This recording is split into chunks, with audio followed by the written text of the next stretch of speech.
Hello friends, welcome to খেল দুনিয়া। আর কিছুক্ষণের মধ্যেই শহরে এসে পৌঁছাবেন আনোয়ার আলী, অর্থাৎ আজকে রাত্রিবেলার মধ্যে কিন্তু শহরে আসার কথা আনোয়ার আলীর। তো এই ভিডিওটা যখন বানাচ্ছি তখন হয়তো তিনি এসেও গিয়ে থাকতে পারেন। তো সেই আনোয়ার আলী যখন আসছেন তখন কিন্তু রঞ্জিত বাজার জানিয়েই দিয়েছেন যে ইস্টবেঙ্গল সমর্থকদের যে তারা যেন বিমানবন্দরে হাজির থাকেন এবং তারা যেন তাকে রিসিভ করেন।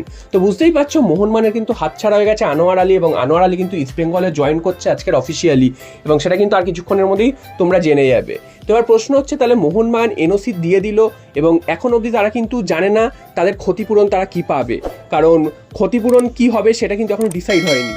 আগামী 22 তারিখ সেটা ডিসাইড করবে পিএসসি। তো তার আগেই মোহনবাগান এনওসি দিয়ে দিল। এই এনওসি দেওয়ার কারণটা কিন্তু অনেকেই বুঝতে পারছে না যে কেন এনওসি দিল।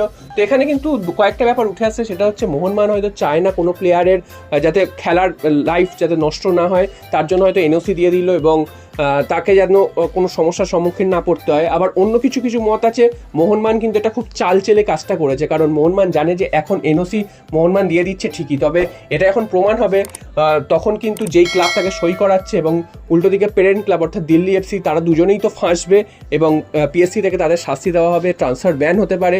এছাড়া আনোয়ার আলীকেও কিন্তু এইভাবে চুক্তি অবৈধভাবে বেরিয়ে যাওয়ার জন্য এবং অন্য ক্লাবে সই করার জন্য তাকেও কিন্তু একটা 6 মাসের ট্রান্সফার ব্যান খেতে হতে পারে, এবং তখন কিন্তু আনোয়ার আলীর সই করার পরও তাই তিনি কিন্তু খেলতে পারবেন না।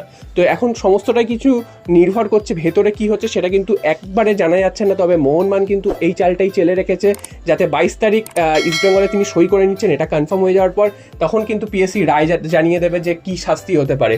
শাস্তি তো একটা কিছু হবেই, এবার নেগোসিয়েশন কী হবে সেটা হচ্ছে সব থেকে বড় ব্যাপার। মোহনবাগান কিন্তু প্রায় 18 থেকে 20 কোটি টাকা দাবি করেছে, তবে 18 থেকে 20 কোটি টাকা কিন্তু মোহনবাগান পাবে না, কারণ এটা মোহনবাগানের দাবি।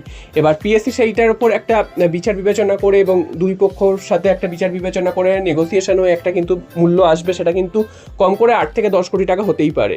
এবং আনোয়ার আলীর যা ভ্যালু সেই হিসাবে কিন্তু 8 থেকে 10 কোটি টাকা ঠিকই আছে। শুধু আনোয়ার আলীর ভ্যালু নয়, এই যে এতদিন যে মোহনবাগান এই জিনিসটার পেছনে ছুটলো এবং মোহনবাগানের যে একটা বড় লস হলো এবং এই সেট টিম ভেঙে গেল, সেটার জন্য কিন্তু এই ক্ষতিপূরণটা একটা ম্যাটার করবে। তো দেখা যাক শেষ পর্যন্ত আনোয়ার আলীর জন্য মোহনবাগান কী কম্পেনসেশন পায় এবং মোহনবাগান বিষয়টা কিভাবে ট্রিট করে সেটাও কিন্তু একটা দেখার। তবে এই মুহূর্তে দাঁড়িয়ে দেখতে গেলে মনে হবে যেন ইস্টবেঙ্গলেরই জয় জয়কার এবং মোহনবাগান কিন্তু অনেকটাই হেরে গেছে, এরকম কিন্তু একটা ব্যাপার। তবে তোমাদের জানিয়ে রাখি, মোহনবাগান কিন্তু সহজে জমি ছাড়বে না। যদি মোহনবাগানের পছন্দ না হয় যে পিএসসি যে কম্পেনসেশনটা ধার্য করছে সেটা যদি মোহনবাগানের পছন্দ না হয়, সেক্ষেত্রে কিন্তু আরও উচ্চতর জায়গায় অর্থাৎ ফিফায়ও যেতে পারে মোহনবাগান। তো তোমাদের কি মতামত যে আনোয়ার কেসে মোহনবাগান যদি পছন্দ মতন রায় না পায় সেক্ষেত্রে কি আরও উচ্চতর জায়গায় যাওয়া উচিত নাকি সেটা মেনে নেওয়া উচিত? তোমরা কিন্তু অবশ্যই কমেন্ট করে জানিও। এরপর আরও একটা বিষয় চলে আসি যে আনোয়ার আলী তো চলে গেছেন, এটা বুঝতেই পারছো, এবং তাহলে মোহনবাগান ওই জায়গাটায় কে সামলাবে? কারণ তোমরা জানো যে যখন আইএসএল চলবে তখন কিন্তু 4 জন বিদেশিতে খেলতে হবে। এএফসিতে অসুবিধা হবে না কারণ 6 জন বিদেশি অ্যালাউ আছে।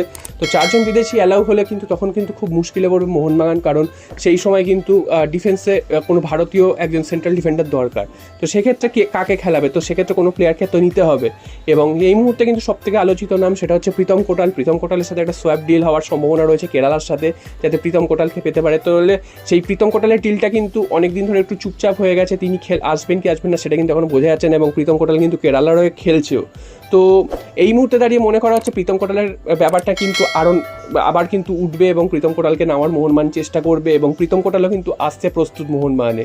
তো সব কিছু ঠিকঠাক থাকলে প্রীতম কোটালকেই তোমরা মোহনবাগানের ডিফেন্সে কিন্তু আবার দেখতে